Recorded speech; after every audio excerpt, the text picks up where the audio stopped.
Hey y'all, welcome to Back Porch Cooking and Reminiscing. I'm Roger and we're happy to have y'all here with us today. Hey guys. That was Audrey. She's over here peeling and chopping garlic.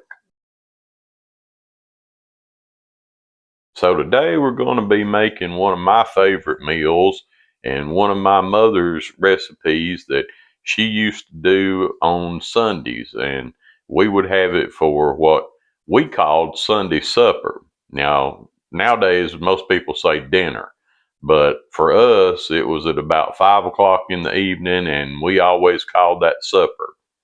So the recipe we're going to be doing for you today is a old-fashioned southern pot roast with carrots, potatoes, onions, and celery. So we're going to get to making that here in just a minute.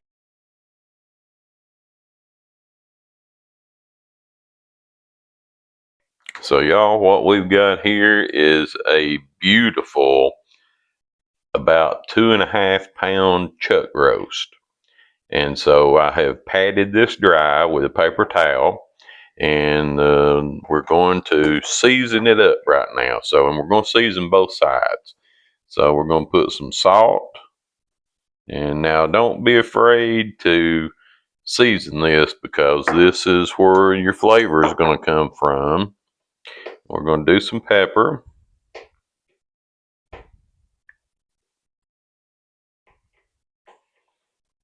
All right, and we're going to do a little onion powder.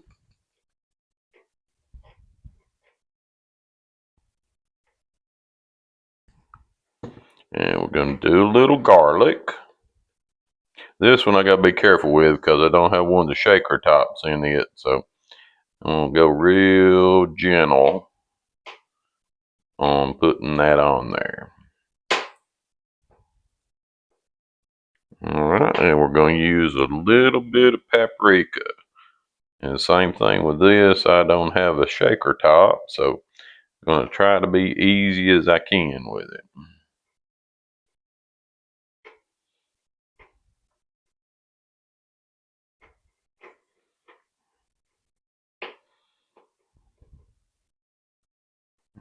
Alright, that's got a some on all on that side, so we're going to just rub that in, get it all coated. And then we're going to flip it over. And we're going to do the same thing to this side. Like I say, this is a beautiful chuck roast. So we're going salt.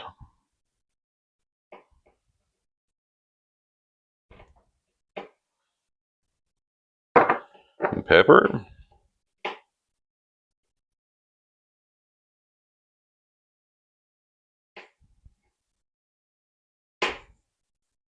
A little bit of garlic.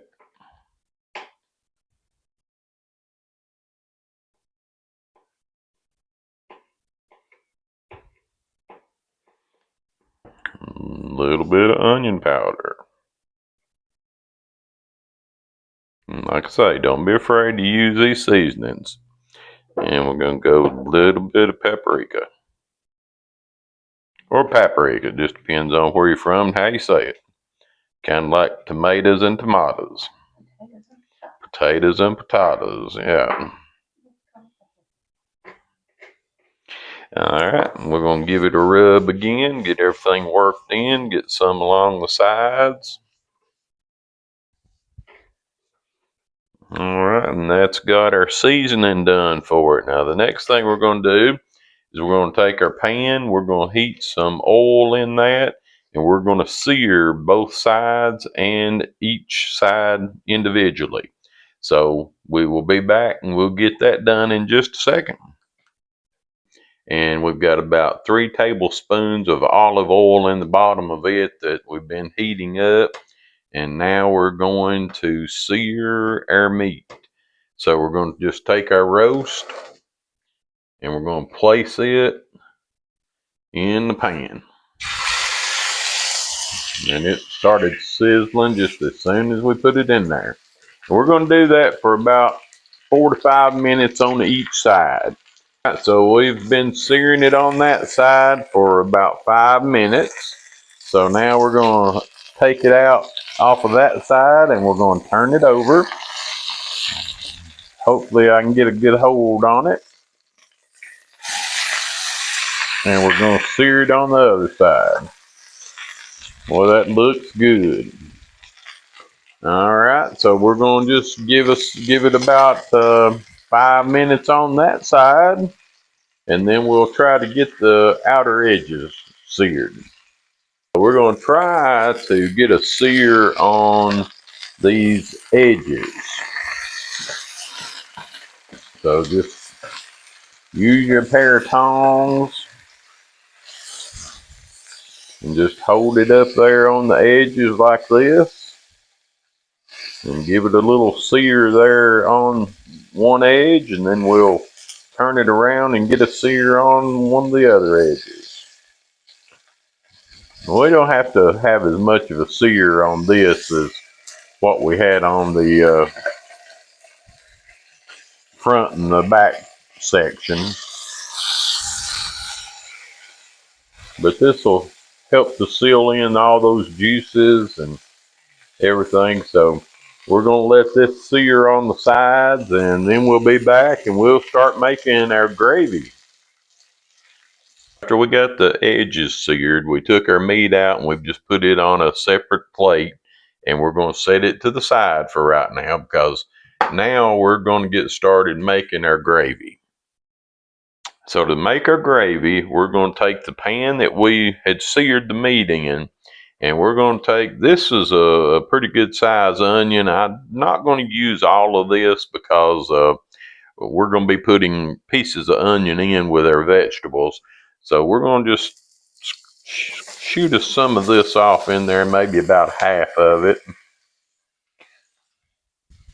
Now, if you love onions, maybe you'll want to do a whole one, but we're going to go with just that much right now. All right, and we're just going to whisk these around because we want these to cook until they are softened, which, being that thin, not going to take too long.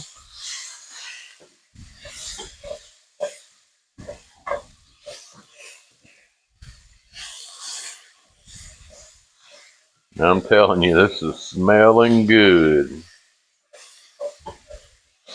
And just keep whisking it around there. And this is going to make an awesome gravy to go along with this roast. So our onions have softened up and absorbed up some of those spices that we seared the meat with. So now we are going to add our garlic.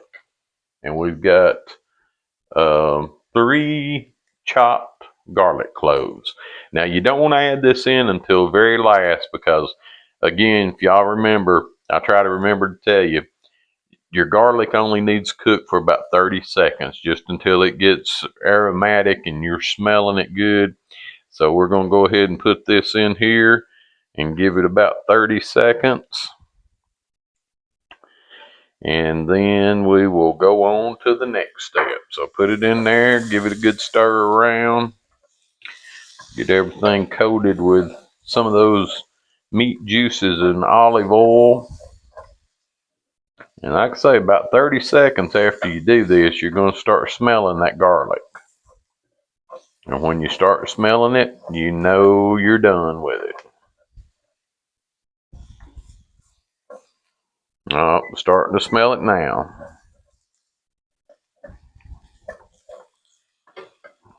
All right.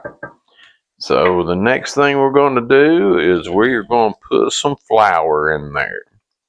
And we're going to be using 2 tablespoons of flour. If I can find my tablespoons. I'd removed everything on me, so I'm not sure where everything's at anymore. All right, got a tablespoon. So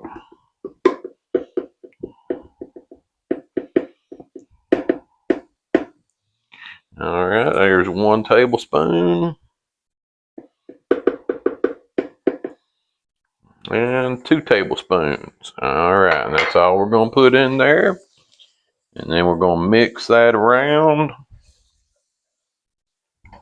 And that's going to help us to create that gravy that we want to go with this. It's going to be a good, pretty brown gravy.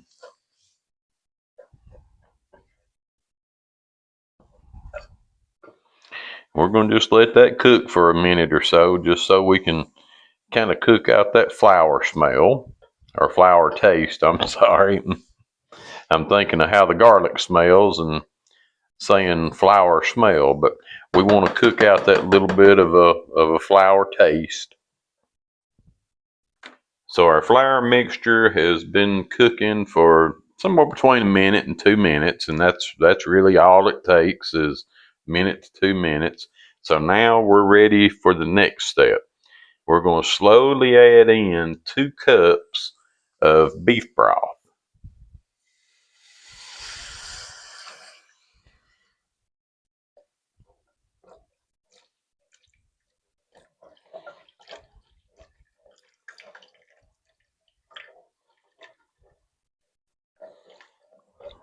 All right, got our beef broth in there.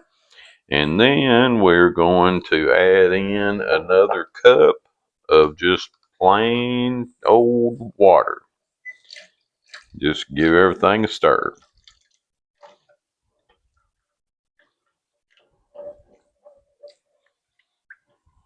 All right, that's got that part done.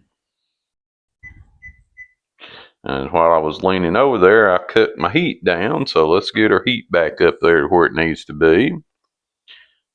And we want to make sure that we scrape that brown mixture off the bottom. So just give it a good stir and a good scrape with your whisk.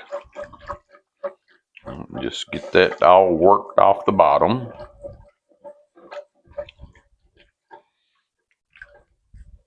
This is kind of what's called deglazing your pan.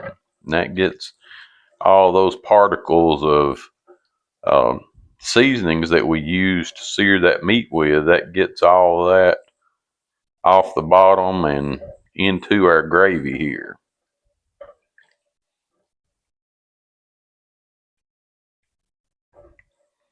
And you'll feel when you get it off there, you'll feel where that the bottom doesn't feel rough anymore. It'll feel smooth. And just be careful, because you'll do like I did, and I've slung our gravy mix all over the stove here. So just be careful when you're doing it. Take it slow. Now you may have to put a little pressure on it to get all that off the bottom, but that's fine. Yeah, everything's starting to smooth up and feel good on the whisk. I'm not feeling much particles on the bottom anymore. Little spot right there. We're going to add 1 tablespoon of Worcestershire sauce.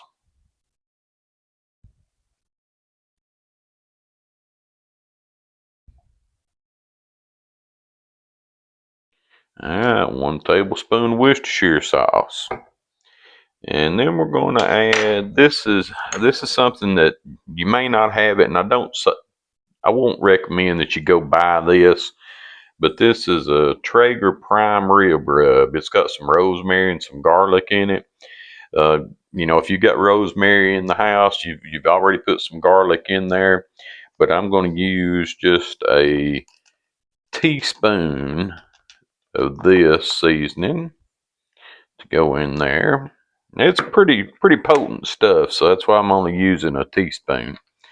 And then we're going to put 1 bay leaf in it. There, turn that around where you can see it. It's a kind of small one. It's not very big. So we're going to put that in there. Give all that a stir around. That's smelling good after putting those seasonings in there. All right.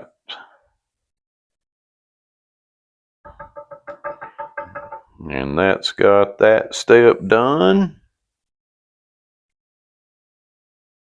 And now we're going to put our roast back into our gravy. So use your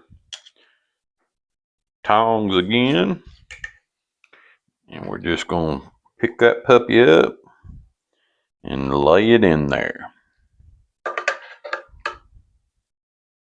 Oh, that looks so good. And I'm going to pour that extra juice in there. Maybe give it a little scrape from our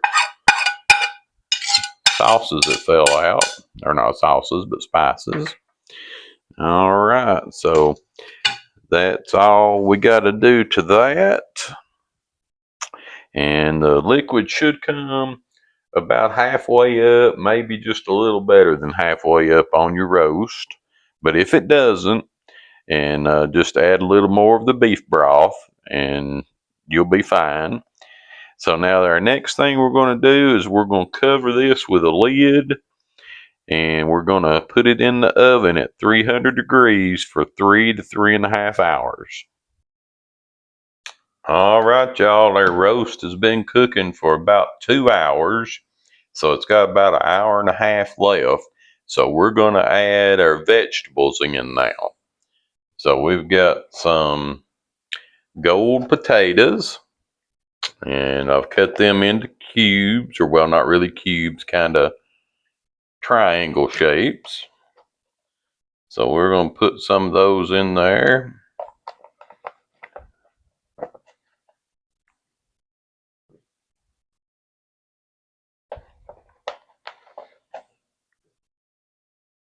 And then let's put a little bit of our celery and our onions in there. And the celery and onions, I just kind of chopped them up into pretty good sized pieces, and you can see the size of the onion there.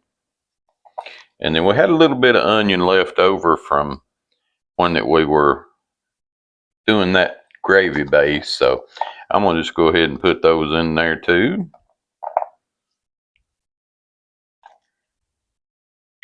All right, let's see if we can get us some carrots in there.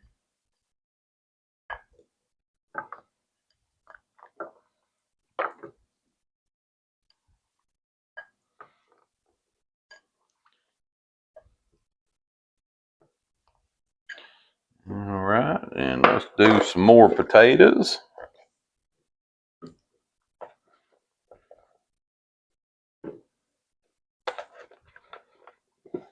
This puppy is going to be full by the time we get done here.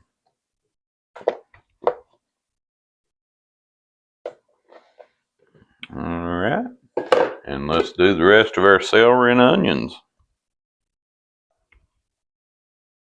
Y'all, this is going to be so good when we get it done. All right, and then I'm just going to take a spoon and kind of stir it around a little bit, try to get some of the juices on everything. Then we'll put the lid back on it, put it back in the oven for about another hour and a half, and then we should be ready. This is our finished roast and vegetables. It's beautiful, and just to show you, this is just fork tender. Hope you can see that, but that just breaks apart, and it's so tender.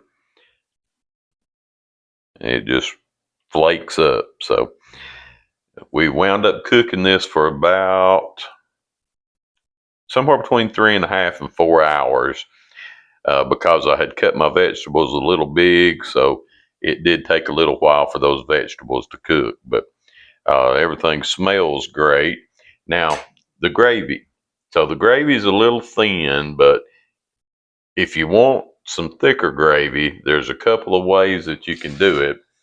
The easiest way to do it is to make a slurry, a cornstarch slurry, and basically that's 1 tablespoon of cornstarch and 2 tablespoons of water, and that's what I've got right here. And so what we're going to do with that is we're just going to, I've got this boiling, so you want to have it boiling, and we're going to just take our whisk. Let me get the camera up here where you can see this part of it. So that's our gravy here in the pot. We're just going to take our whisk, we're going to start stirring, And we're going to just slowly pour this slurry in. And that is going to thicken up our gravy. Just keep stirring on it and it will thicken things up. And while we're doing that, put an aluminum foil tent over your meat and your vegetables. That way it'll keep them good and warm. And this is starting to thicken up now.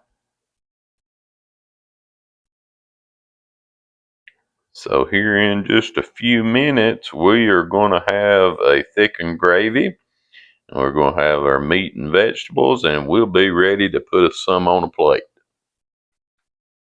There's our beautiful plate with roast, carrots, potatoes, celery, onion, some cornbread, and a piece of corn. And now our gravy has thickened up over here. And so what we want to do with that is get us some in a spoon. And we want to just pour some of that over top of our roast. And then pour a little bit over top of the vegetables. And now I did taste the gravy here, and which you want to do that before you serve it because it did need a little bit of salt on it. Not a lot, but it did still need a little bit of salt in the gravy. Once you put some salt on there, it's ready to go. All right, so now the only thing is to give it a taste. I'm ready to give this a taste. I'm going to taste the roast first, then we'll get to the potatoes.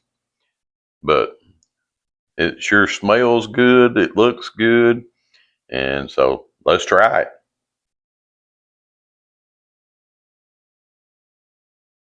Mm. Y'all, that roast is so tender. I mean, it just melts in my mouth. Let's try a carrot and a potato here now.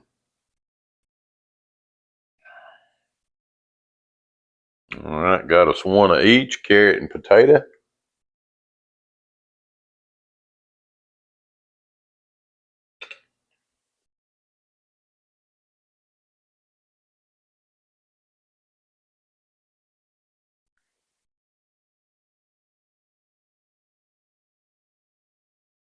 Sorry it takes so long, but had to get that chewed up. Taste is great. That gravy just makes it even better. The only thing I could say is that the carrots are just a little bit and not very much, but then a lot of people like their carrots a little on the firm side. So I might could have left it in maybe another 10 minutes just to get the carrots soft, but the potatoes are really good. The carrots are really good. Like I say, they just got a little bit of a chew to them, not much at all. So, you know, if you do this recipe, let those carrots cook an additional 10 minutes and you should be good to go. Y'all, this is really good. It definitely takes me back to Sunday dinner when my mama would fix it, or as I said in the beginning, Sunday supper. Um, so I hope y'all will try this. Make it for your family. Share it with your friends. Remember, hit that like and subscribe if you haven't already. And if y'all make this, I'm telling you, your family is going to love you for it. Y'all have a great one. Appreciate you being here and watching this video. And we'll see you next time.